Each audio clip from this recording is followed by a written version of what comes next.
Okay, this third video about time travel is going to be about how you can change the past. Well, changing the past as it reflects in the present. So, first thing, like I'm saying, it's possible, but how? I mean, how can you actually make that happen? Not whether it's theoretically possible. This is an interesting thing that you want to change. Like if there's something you don't like about the present, you want it to change. How do you change it? Well, it's not so. Need to understand that the change is the difficulty in making that change is is is on the scales with the scale of the change. So it becomes more difficult the more it changes other experiential agents. So if it doesn't change any other experiential agent, then you can make that change whenever you like. Like you can change your mind, and no one is affected. No one perceives the change. No problem. Your brain will reflect your new thought pattern. You will see evidence for it in the brain, that the brain wants something else, plans something else. You will see that, but the fact of the matter is you're going to change the present so that the brain would be different. That's what the causality would be. First, you decide on a different reality you want to be in, a reality in which you think about something else, and then you make the experiential leap, and then you are in a reality where the brain will appear as if it told you to think that other thing. So that kind of change of the present is easy.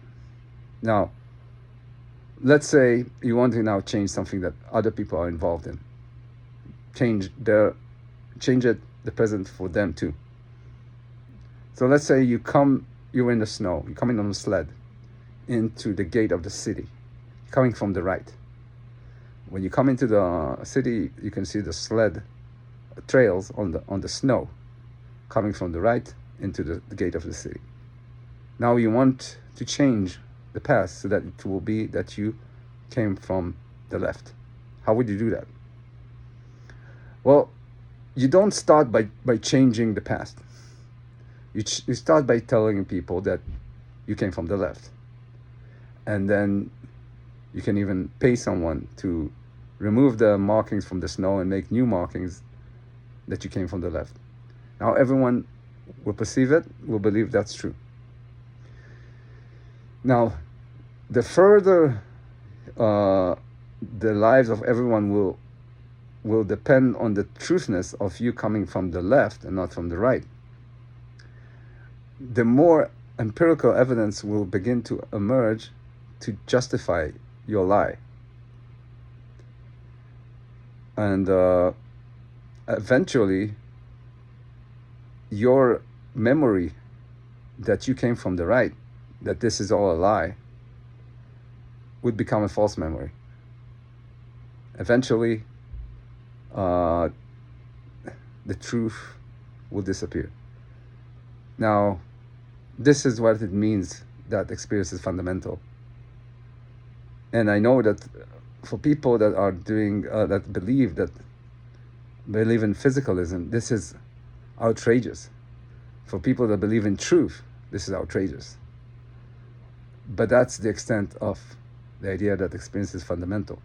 And it is actually much, much, much more coherent with physical evidence, with experiments and with experimental evidence, empirical evidence that physicists can attest about.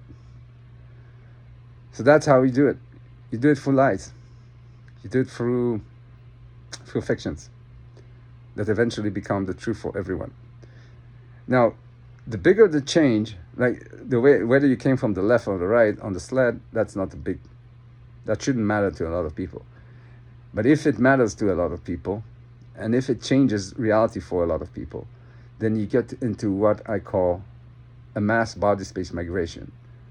You are basically making it so that everyone's a consensus of what physical reality is changes, and with it, physical reality, the wakeful union changes as well. And the bigger the mass body space migration is, the harder it becomes. But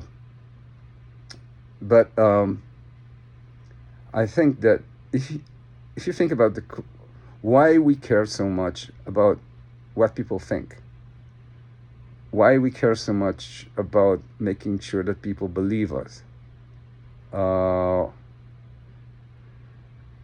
why we fight for the truth, I would say that biologically, the body doesn't do opinions. The body does survival, and it knows it has accumulated the realization in evolutionary terms that to persist, it must live in it must cause its experiential counterpart to fight for the truth, so that the truth won't get overridden by lies, because it can't. And the truth in the case of the body is the whole bodily mechanism.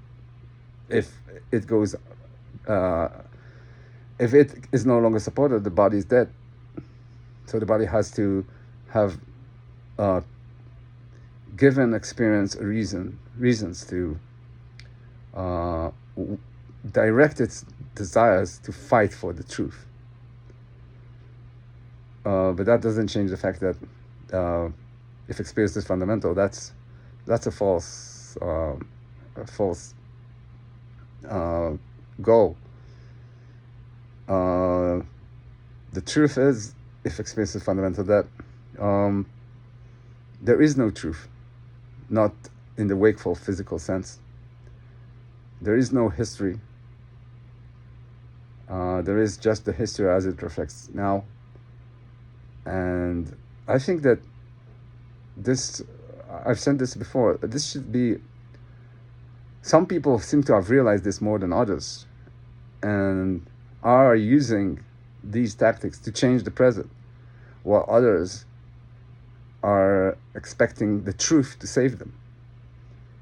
And the theory says that those who hang on to the truth